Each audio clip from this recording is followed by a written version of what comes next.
आज हम यीशु मसीह के अनमोल वचन पर आधारित एक भजन प्रस्तुत कराते हैं। तो चलिए शुरू करते हैं, लेकिन इससे पहले कृपया आप हमारे YouTube चैनल को सब्सक्राइब करें। धन्यवाद। जय यीशु। ये रहा एक प्यारा सरल भजन जो उनके वचनों को समर्पित है। भजन। अमरापेल शिनार के राजा, अरियूब एल्लासार के राजा, कदोर्लाओमेर एलाम के राजा और तिदार गोइम के राजा के दिनों में ऐसा हुआ कि उन्होंने सदोम के राजा बेरा और अमोरा के राजा बिरशा और अदमा के राजा शिनाब और सबोइम के राजा शेमेबेर और बेला जो सोअर भी कहलाता है, इन राजाओं के विरुद्ध युद्ध किया। इन पांचों ने सिद्दीम नाम तराई में जो खारे ताल के पास है एका किया। 12 वर्ष तक तो ये कदोर्लाओमेर के अधीन रहे, पर 13वें वर्ष में उसके विरुद्ध उठे। सो 14वें वर्ष में कदोर्लाओमेर और उसके संगी राजा आए और अशतरोत्कनम में रफाइयों को और हाम में जूजियों को और शबे-किर्यातैम में एमियों को और सेर नाम पहाड़ में होरियों को मारते मारते उस एल्पारान तक जो जंगल के पास है पहुंच गए। वहां से वे लौटकर एलमिशपात को आए जो कादेश भी कहलाता है, और अमालेकियों के सारे देश को और उन एमोरियों को भी जीत लिया जो हसोंतामार में रहते थे।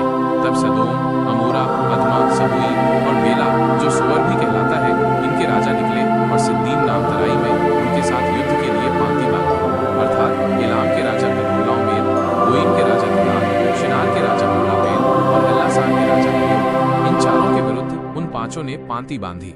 सिद्दीम नाम तराई में जहां लसार मिट्टी के गढ़े ही गढ़े थे, सदोम और अमोरा के राजा भागते भागते उनमें गिर पड़े और जो बचे वे पहाड़ पर भाग गए।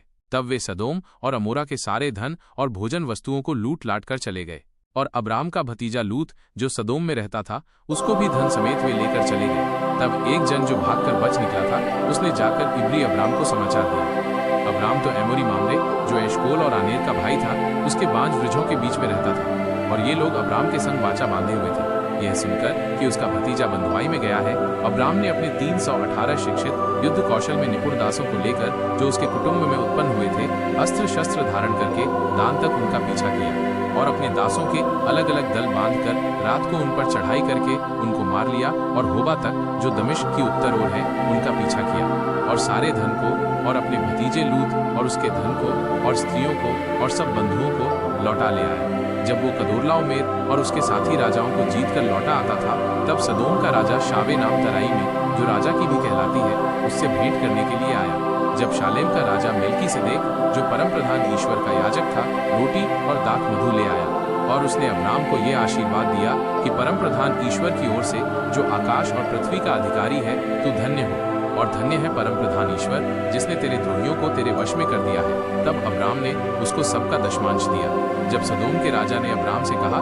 प्राणियों को तो मुझे दे और धन को अपने पास रख, अब्राम ने सदोम के राजा से कहा, परम प्रधान ईश्वर यहोवा जो आकाश और पृथ्वी का अधिकारी है, उसकी मैं ये शपथ खाता हूँ कि जो कुछ तेरा है उसमें से न तो मैं एक सूत और न जूती का बंधन न कोई और वस्तु लूंगा, कि तू ऐसा न कहने पाए कि अब्राम मेरे ही कारण धनी हुआ। पर जो कुछ इन जवानों ने खा लिया है और उनका भाग जो मेरे साथ गए थे, अर्थात आनेर, एशकोल और मामरे में नहीं लौटाऊंगा, वे तो अपना अपना भाग रख लें।